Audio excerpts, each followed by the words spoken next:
Fabian was excited as he once more rehearsed his speech for the crowd certain to turn up tomorrow. He had always wanted prestige and power, and now his dreams were going to come true. He was a craftsman working with silver and gold, making jewellery and ornaments, but he became dissatisfied with working for a living. He needed excitement, a challenge, and now his plan was ready to begin. For generations, the people used the barter system. A man supported his own family by providing all their needs, or else he specialized in a particular trade. Whatever surpluses he might have from his own production, he exchanged or swapped for the surplus of others. Market day was always noisy and dusty, yet people looked forward to the shouting and waving, and especially the companionship. It used to be a happy place, but now there were too many people, too much arguing. There was no time for chatting. A better system was needed. Generally, the people had been happy and enjoyed the fruits of their work. In each community, a simple government had been formed to make sure that each person's freedoms and rights were protected and that no man was forced to do anything against his will by any other man or any other group of men.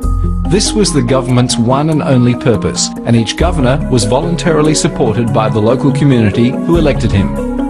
However, market day was the one problem they could not solve. Was a knife worth 1 or 2 baskets of corn? Was a cow worth more than a wagon? And so on. No one could think of a better system.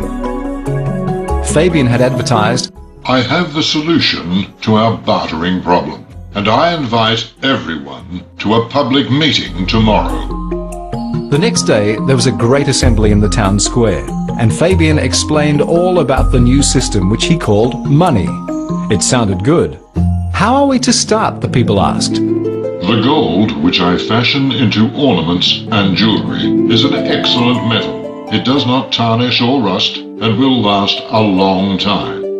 I will make some gold into coins, and we shall call each coin $1. He explained how values would work and that money would be really a medium for exchange, a much better system than bartering. One of the governors questioned, "Some people can dig gold and make coins for themselves," he said. "This would be most unfair." Fabian was ready with the answer. "Only those coins approved by the government can be used, and these will have special markings stamped on them." This seemed reasonable, and it was proposed that each man be given an equal number. "But I deserve the most," said the candlemaker. "Everyone uses my candles." "No," said the farmer. "Without food there is no life. Surely we should get the most." And so the bickering continued. Fabian let them argue for a while, and finally he said, "Since none of you can agree, I suggest you obtain the number you require from me. There will be no limit except for your ability to repay.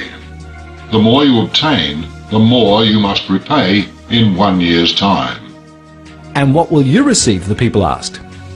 "Since I am providing a service, that is, the money supply, I am entitled to payment for my work.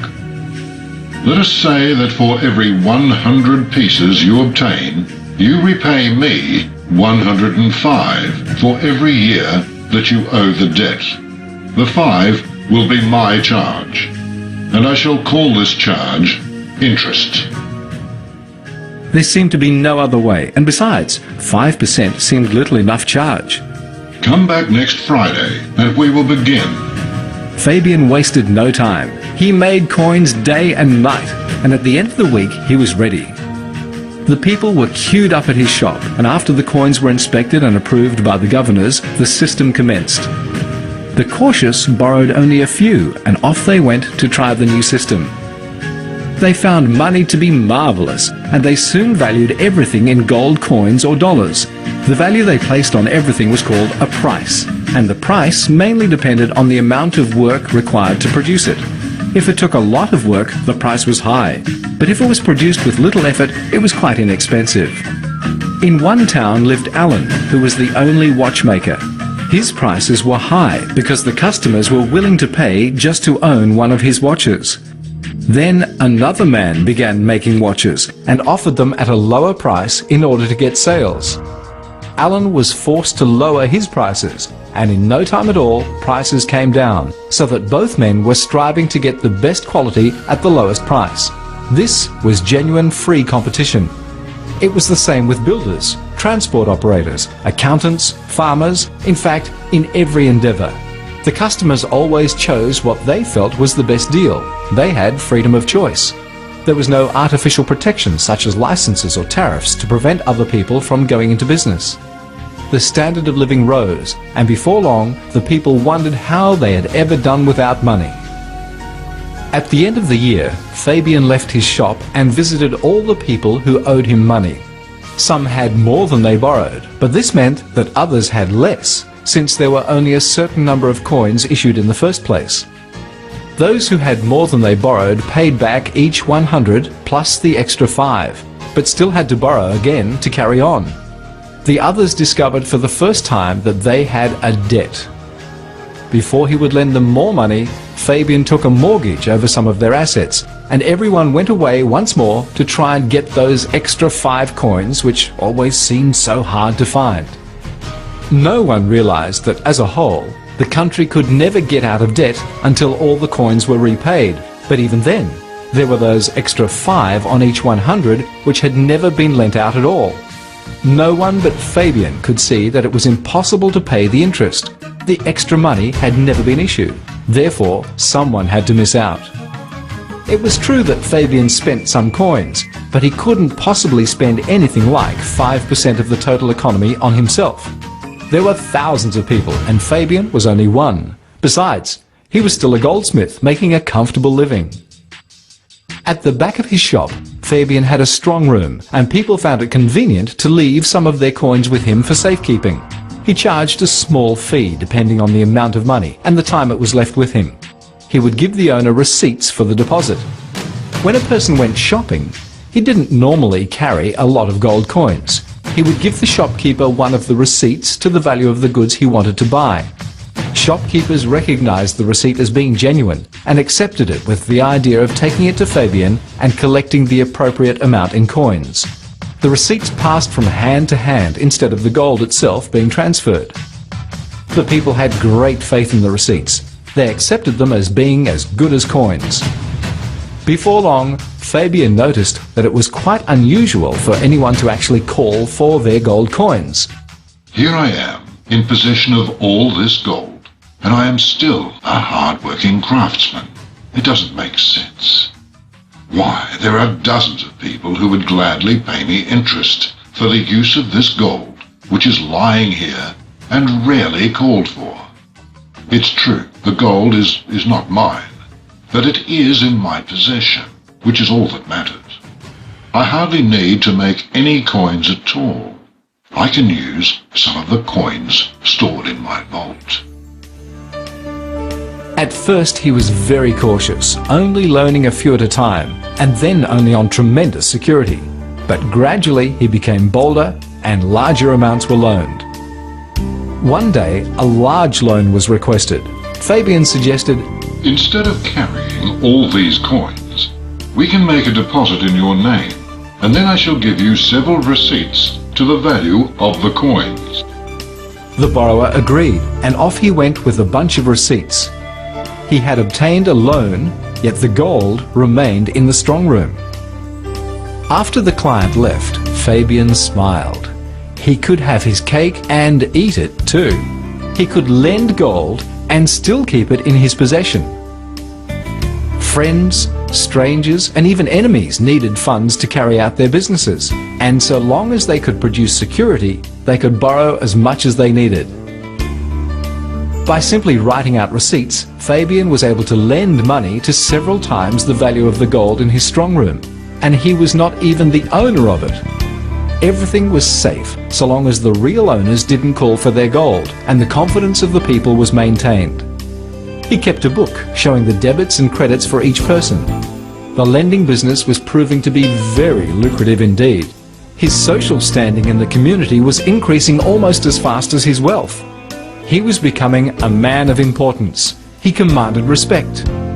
In matters of finance, his every word was like a sacred pronouncement. Goldsmiths from other towns became curious about his activities, and one day they called to see him.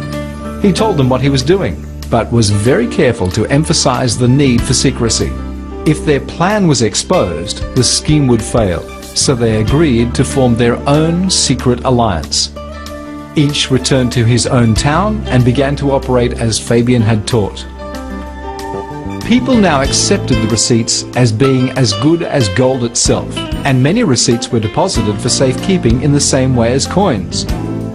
When a merchant wished to pay another for goods, he simply wrote a short note instructing Fabian to transfer money from his account to that of the second merchant. It took Fabian only a few minutes to adjust the figures. This new system became very popular, and the instruction notes were called checks. Late one night, the goldsmiths had another private meeting, and Fabian revealed a new plan. The next day they called a meeting with all the governors, and Fabian began. The receipts we issue have become very popular. No doubt most of you governors are using them, and you find them very convenient. They nodded in agreement and wondered what the problem was. Well, some receipts are being copied by counterfeiters. This practice must be stopped. The governors became alarmed. What can we do? They asked. My suggestion is this. First of all, let it be the government's job to print new notes on a special paper with very intricate designs, and then each note to be signed by the chief governor. We goldsmiths will be happy to pay the printing costs, as it will save us a lot of time writing out receipts. The governors reasoned. Well, it is our job to protect the people against counterfeiters, and the advice certainly seems like a good idea. So they agreed to print the notes. Secondly, some people have gone prospecting and are making their own gold coins. I suggest that you pass a law so that any person who finds gold nuggets must hand them in. Of course, they will be reimbursed with notes and coins.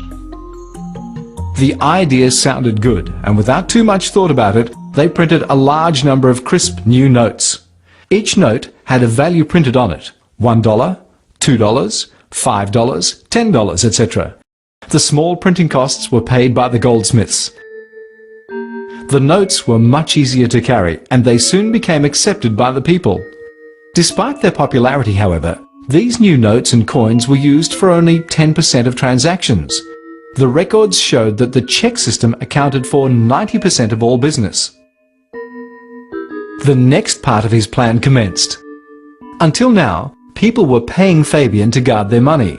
In order to attract more money into the vault, Fabian offered to pay depositors 3% interest on their money. Most people believed that he was re-lending their money out to borrowers at 5%, and his profit was the 2% difference. Besides, the people didn't question him, as getting 3% was far better than paying to have the money guarded. The volume of savings grew, and with the additional money in the vaults, Fabian was able to lend $200, $300, $400, sometimes up to $900 for every 100 in notes and coins that he held in deposit. He had to be careful not to exceed this 9-to-1 ratio, because 1 person in 10 did require the notes and coins for use. If there was not enough money available when required, people would become suspicious, especially as their deposit books showed how much they had deposited. Nevertheless, on the $900 in book figures that Fabian loaned out by writing checks himself, he was able to demand up to $45 in interest, which is 5% on $900. When the loan plus interest was repaid, which was $945, the $900 was cancelled out in the debit column, and Fabian kept the $45 interest. He was therefore quite happy to pay $3 interest on the original $100 deposited, which had never left the vaults at all.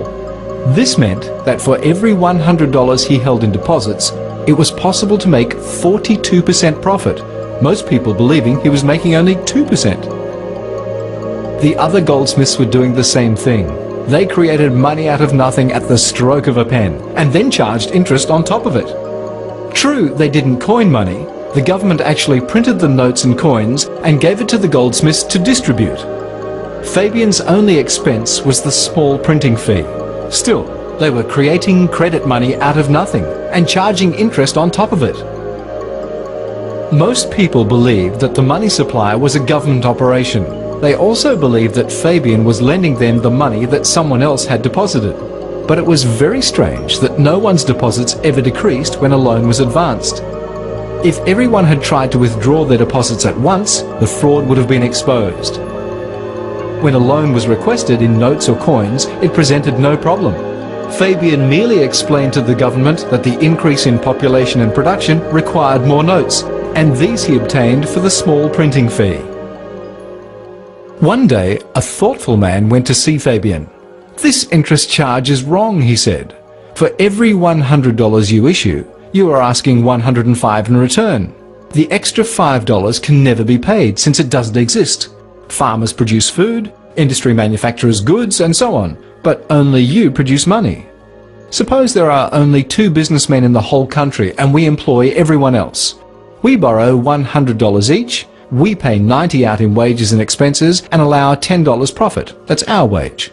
That means the total purchasing power is $90 plus $10 twice is $200.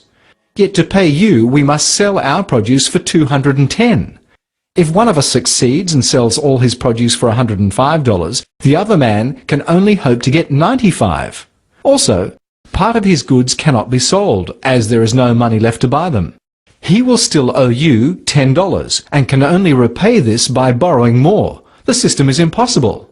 The man continued, "Surely you should issue $105, which is 100 to me and 5 to you to spend. This way there would be $105 in circulation and the debt can be repaid." Fabian listened quietly and finally said, Financial economics is a deep subject, my boy. It takes years of study. Let me worry about these matters, and you look after yours. You must become more efficient, increase your production, cut down on your expenses, and become a better businessman. I'm always willing to help in these matters. The man went away, still unconvinced. There was something wrong with Fabian's operations, and he felt that his questions had been avoided. Yet most people respected Fabian's word. He is the expert, the others must be wrong. Look how the country has developed, how our production has increased. We must be better off. To cover the interest on the money they had borrowed, merchants were forced to raise their prices. Wage earners complained that their wages were too low. Employers refused to pay higher wages, claiming that they would be ruined. Farmers could not get a fair price for their produce.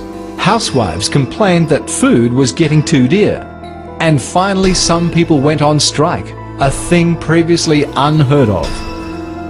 Others had become poverty-stricken, and their friends and relatives could not afford to help them.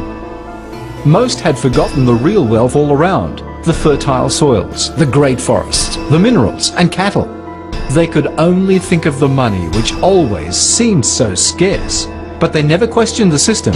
They believed the government was running it. A few had pooled their excess money and formed lending or finance companies. They could get 6% or more this way, which was better than the 3% Fabian paid. But they could only lend out the money they owned. They did not have this strange power of being able to create money out of nothing by merely writing figures in books. These finance companies worried Fabian and his friends somewhat, so they quickly set up a few companies of their own. Mostly, they bought the others out before they got going. In no time, all the finance companies were owned by them or under their control. The economic situation got worse. The wage earners were convinced that the bosses were making too much profit. The bosses said that their workers were too lazy and weren't doing an honest day's work. And everyone was blaming everyone else. The governors could not come up with an answer, and besides, the immediate problem seemed to be to help the poverty-stricken. They started up welfare schemes and made laws forcing people to contribute to them. This made many people angry. They believed in the old-fashioned idea of helping one's neighbour by voluntary effort. These laws are nothing more than legalized robbery. To take something off a person against his will regardless of the purpose for which it's to be used, is no different than stealing.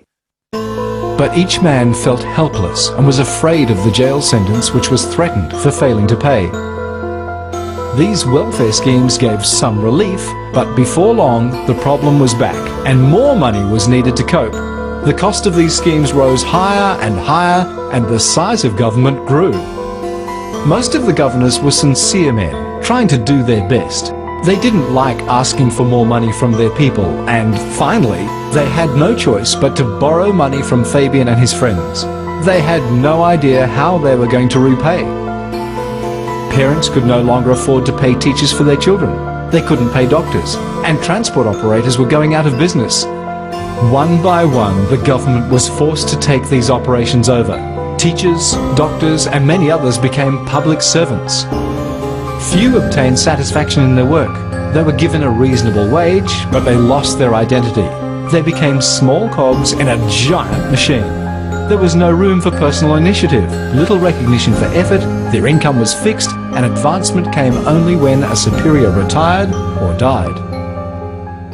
In desperation, the governors decided to seek Fabian's advice. They considered him very wise, and he seemed to know how to solve money matters.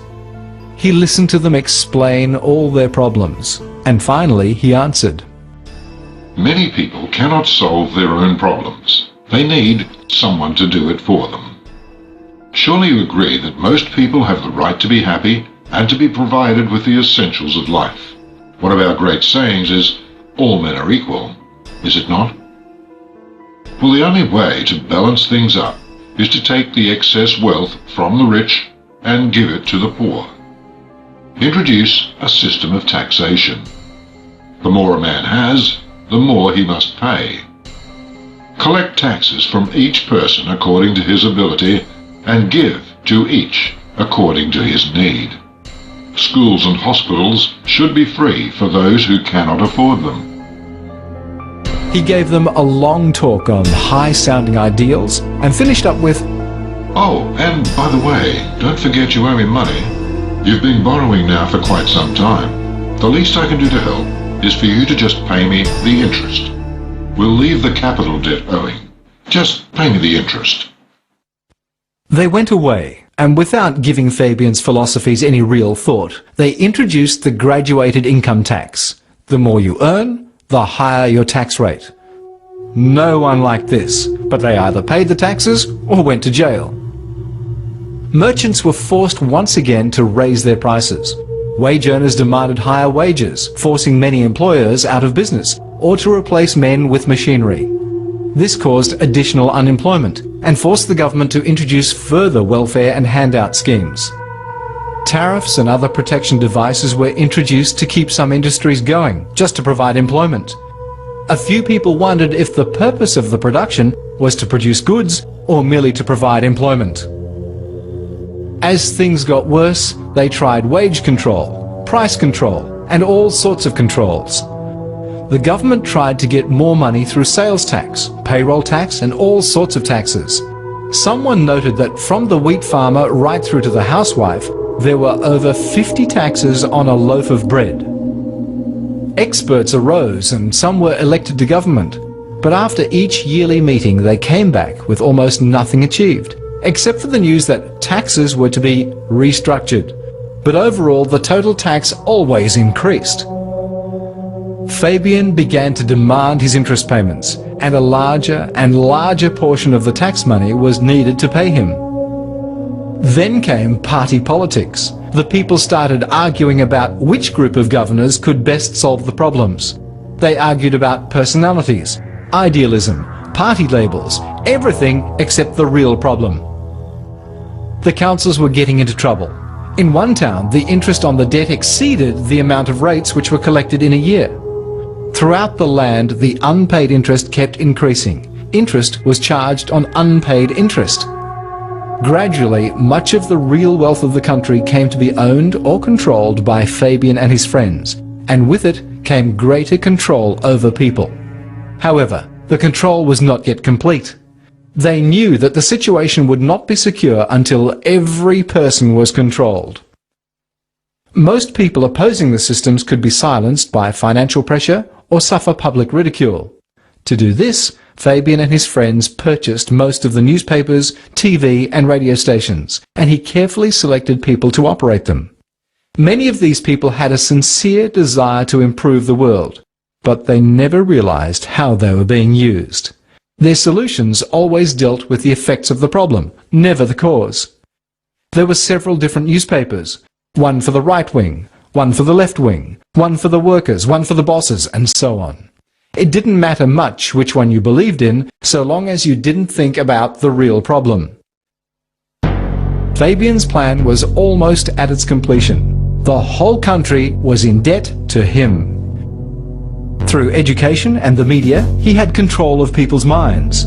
They were able to think and believe only what he wanted them to. After a man has far more money than he can possibly spend for pleasure, what is left to excite him?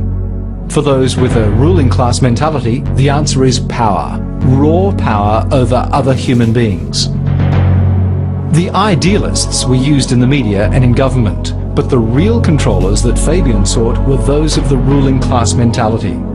Most of the goldsmiths had become this way. They knew the feeling of great wealth, but it no longer satisfied them. They needed challenge and excitement, and power over the masses was the ultimate game. They believed they were superior to all others. It's our right and our duty to rule. The masses don't know what is good for them. They need to be rallied and organized. To rule is our birthright.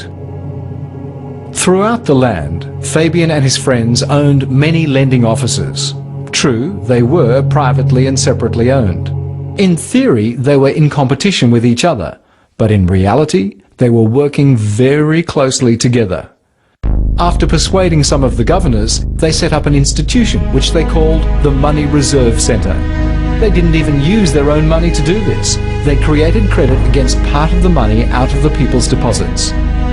This institution gave the outward appearance of regulating the money supply and being a government operation. But strangely enough, no governor or public servant was ever allowed to be on the board of directors. The government no longer borrowed directly from Fabian, but began to use a system of IOUs to the Money Reserve Centre. The security offered was the estimated revenue from next year's taxes. This was in line with Fabian's plan, removing suspicion from himself to an apparent government operation. Yet, behind the scenes, he was still in control. Indirectly, Fabian had such control over the government that they were forced to do his bidding. He boasted, "Let me control the nation's money, and I care not who makes its laws." It didn't matter much which group of governors were elected. Fabian was in control of the money, the lifeblood of the nation. The government obtained the money, but interest was always charged on every loan. More and more was going out in welfare and handout schemes, and it was not long before the government found it difficult to even repay the interest, let alone the capital. And yet there were people who still asked the question, money is a man-made system. Surely it can be adjusted to serve, not to rule. But these people became fewer, and their voices were lost in the mad scrabble for the non-existent interest. The administrations changed, the party labels changed, but the major policies continued. Regardless of which government was in power, Fabian's ultimate goal was brought closer each year. The people's policies meant nothing. They were being taxed to the limit. They could pay no more. Now, the time was ripe for Fabian's final move. 10% of the money supply was still in the form of notes and coins. This had to be abolished in such a way as to not arouse suspicion. While the people used cash, they were free to buy and sell as they chose. They still had some control over their own lives. But it was not always safe to carry notes and coins. Cheques were not accepted outside one's local community, and so a more convenient system was looked forward to. Once again, Fabian had the answer. His organization issued everyone with a little plastic card showing the person's name, photograph, and an identification number. When this card was presented anywhere, the storekeeper phoned the central computer to check the credit rating. If it was clear, the person could buy what he wanted up to a certain amount. At first, people were allowed to spend a small amount on credit, and if this was repaid within a month, no interest was charged. This was fine for the wage earner, but what businessman could even begin? He had to set up machinery, manufacture the goods, pay wages, etc., and sell all his goods and repay the money. If he exceeded 1 month, he was charged 1.5% for every month the debt was owed. This amounted to over 18% per year. Businessmen had no option but to add the 18% onto the selling price. Yet this extra money, or credit, the 18%, had not been loaned to anyone. Throughout the country, businessmen were given the impossible task of repaying $118 for every 100 they borrowed. But the extra $18 had never been created at all. Fabian and his friends increased their standing in society. They were regarded as pillars of respectability. Their pronouncements on finance and economics were accepted with almost religious conviction. Under the burden of ever-increasing taxes, many small businesses collapsed. Special licenses were needed for various operations, so that the remaining ones found it very difficult to operate. Fabian owned and controlled all of the big companies, which had hundreds of subsidiaries. These appeared to be in competition with each other, yet he controlled all of them. Eventually, all competitors were forced out of business. Plumbers, panel beaters, electricians, and most other small industries suffered the same fate. They were swallowed up by Fabian's giant companies, which all had government protections. Fabian wanted the plastic cards to eliminate notes and coins. His plan was that when all notes were withdrawn, only businesses using the computer card system would be able to operate.